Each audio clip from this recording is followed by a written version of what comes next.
On one hand, it's nice to know that the players feel the same way fans do after watching another ugly, uninspired loss.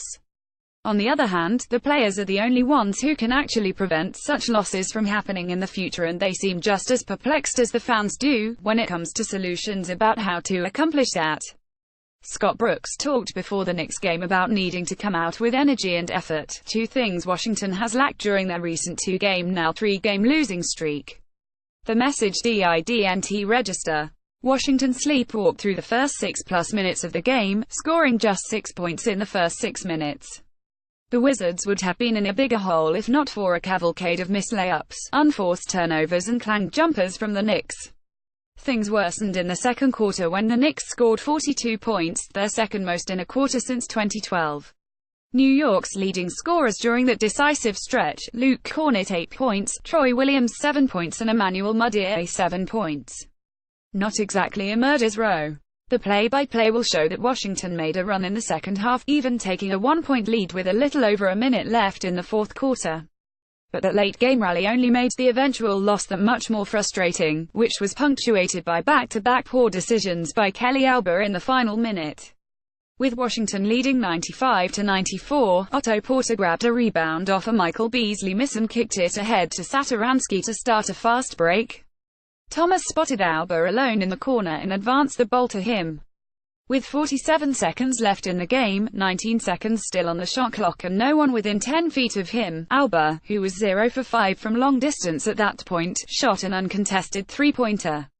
It missed. To his credit, Oubre raced down court to defend the Knicks' ensuing fast break. Unfortunately, he fouled Trey Burke on his way to the basket for an and one. Brooks called both those mistakes teaching moments after the game. The rest of the game played out like most recent late-game finishes for Washington. Beal missed a short jumper, Gortat missed a point-blank tip, and then New York hit enough of their free throws in the final seconds to seal the win. Which brings us back to Bradley Beal. He was frustrated and dejected in the post-game locker room, and it showed in his candid comments. "What did you think of the team's urgency? We acted like we didn't give a damn, honestly. We just thought we could show up and play because they didn't have anything to play for. So we just thought it was going to be a cakewalk and they smacked us in the mouth." What about the Knicks' 42-point second quarter? Unacceptable. How does this keep happening? I wish I could tell you. Especially at this point in the year. I don't know. What are we 9 games away now? What is the mentality of this team and how can it change? It's us in this locker room. Coach preaches it every single day, but until we do it individually and together collectively, we are going to get our ass kicked in the playoffs. This isn't even remotely acceptable how we are playing right now, because we are playing like we are going to be done on April 11th, April 12th. The game against the Knicks was supposed to be a celebration of the Washington Bullets' 1977-78 championship team. Instead, it was just another reminder of the shortcomings of this Wizards roster. Where do the Wizards go from here? The Wizards are in a sort of regular purgatory right now. They have basically clinched the playoffs, and their only real goal in terms of playoff seeding is avoiding the Cleveland Cavaliers in the first round. Given the packed Eastern Conference standings, that means Washington could theoretically be better off as a 7 seed than a 5 or a 6. Home court advantage will always be a siren song, but the loss to the Knicks leaves the Wizards 2.5 games behind both Indiana and Philadelphia and 4 games behind Cleveland with only 9 games remaining. Washington would have to surpass 2 of those 3 teams to grab home court. Given the Sixers' ridiculously easy remaining schedule, any hope for starting the playoffs at home seems lost. Here's the good news. This Wizards team that is limping toward the finish line will hopefully look completely different when the playoffs begin. John Wall practiced for the first time on Saturday and suffered no setbacks. He is scheduled to practice again on Monday and Wednesday this week. Based on an educated guess, if Wall continues to avoid setbacks, he could return on Saturday at home against Charlotte. Assuming he is able to play 30 minutes per game once the playoffs start, Washington will enter the postseason with the most depth and firepower they have had all.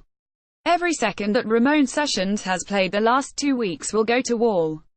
Satoransky will be shifted to the second unit and can hope he create more scoring opportunities than the all-bench unit has mustered as of late. The late-game offense, which has devolved into a predictable pattern of a tired Beal pounding the rock for 20 seconds, then forcing a jumper, will become a bit more diversified and Washington's fast break points should increase. When the playoffs began on April 14-15 and the Wizards' first-round opponent is finally revealed, these head-scratching losses will likely be forgotten. Washington's core group has shown over 3 different playoff runs that they are able to compartmentalize the regular and lock in when the real games begin.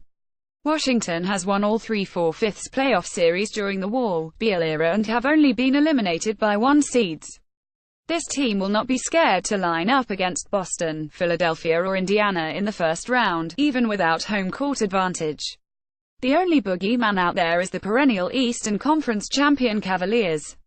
Whether they admit it or not, the Wizards do not want to see their old nemesis in the first round. However, this brings us back to the Wizards being in purgatory. Even if Washington wanted to take steps to avoid Cleveland, short of intentionally losing the rest of their games and falling to 7, the path is unclear. If the ended today, the Wizards would face the Cavs in the opening round in the 3/6 matchup. However, with Philadelphia's easy schedule and an April 6 showdown between the Cavs and Sixers looming, Philadelphia could easily cruise into the 3 spot. It's easy to surmise that the uncertainty of playoff seeding, coupled with the anticipation of Wall's return, has contributed to Washington's lackluster play of late. It's not an excuse, but at least it's an explanation. I'm guessing the players will be just as excited as the fans to put this regular behind them in a few weeks. Hopey Wall will be ready to join them. Scott Brooks watching John Wall warm up before March 25, 2018 New York Knicks game. Photo, A. Rubin.